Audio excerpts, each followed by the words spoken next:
Mais je continuais à regarder à distance et je n'arrêtais pas de penser, maman, s'il te plaît, lève-toi. S'il te plaît, lève-toi. Et j'ai finalement eu le courage de marcher jusqu'à elle. Et en me rapprochant, je peux voir ma mère pour la première fois. Je veux dire, elle était tellement belle. Elle était habillée en blanc.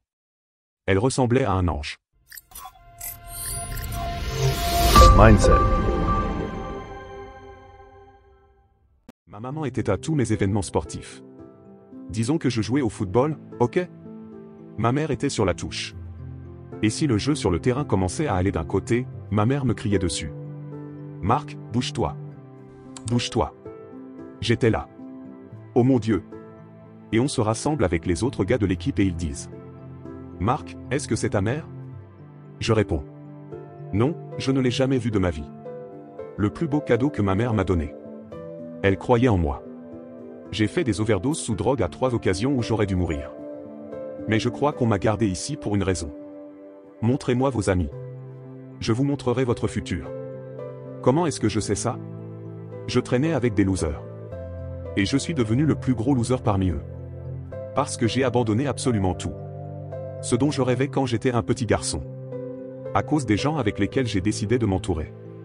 Mes amis me ramenaient à 2 ou 3 heures du mat. On était bourrés, foncés à rire dans la voiture. On s'arrête à côté de ma maison. Et ils me disent, Marc, Marc.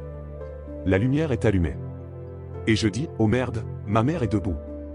Vous voyez, ma mère ne pouvait pas aller au lit avant de savoir que son fils était toujours en vie. Je rentrais, elle me disait, hello Marc, comment a été ta soirée? Et je dis, bien maman, je vais juste aller au lit. Elle dit, est-ce que je peux juste te parler une minute? Et là je dis, maman, je suis fatigué, je veux juste aller au lit. Elle dit, Marc, je ne t'ai pas vu de toute la journée. Et toute la soirée. Est-ce que je peux s'il te plaît te parler? Fous-moi la paix. Tu m'énerves.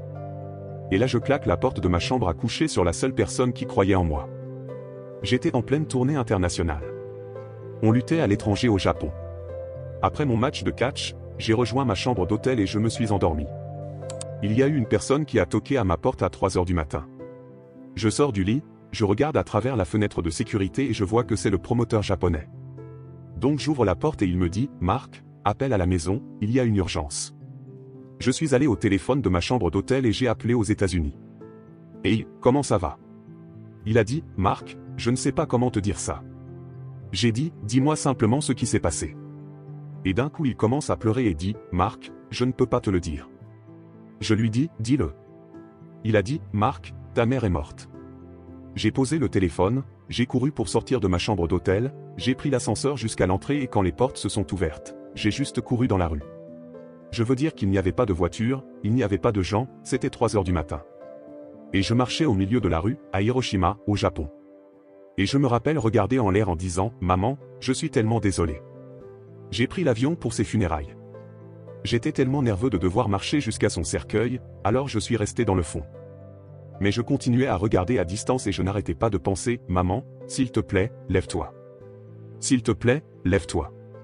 Et j'ai finalement eu le courage de marcher jusqu'à elle. Et en me rapprochant, je peux voir ma mère pour la première fois. Je veux dire, elle était tellement belle. Elle était habillée en blanc. Elle ressemblait à un ange. Je me suis juste tenu en dessus d'elle. J'ai dit, maman, tu es mon héros. Tout ce que je suis, tout ce que j'espérais devenir, c'est grâce à toi. Tu m'as tellement aimé. Tu m'as donné une vie. Tu es la seule qui a cru en moi. Comment lui retourner tout ça? En me bourrant la gueule? En me défonçant? En devenant stupide? En sortant avec des losers? Pourquoi? La seule chose qu'elle voulait faire, c'était parler avec moi. J'aimerais tellement pouvoir te parler maintenant, maman. J'aimerais tellement que tu puisses voir ce que je fais. Pourquoi n'ai-je pas pu être un meilleur fils? Nous sommes définis par nos choix. Mais si vous vous entourez de gens qui prennent des drogues, de l'alcool et des pilules, c'est un chemin sans issue. Je ne suis pas ici pour vous faire la morale. Je suis ici pour vous dire que j'ai vécu cette vie.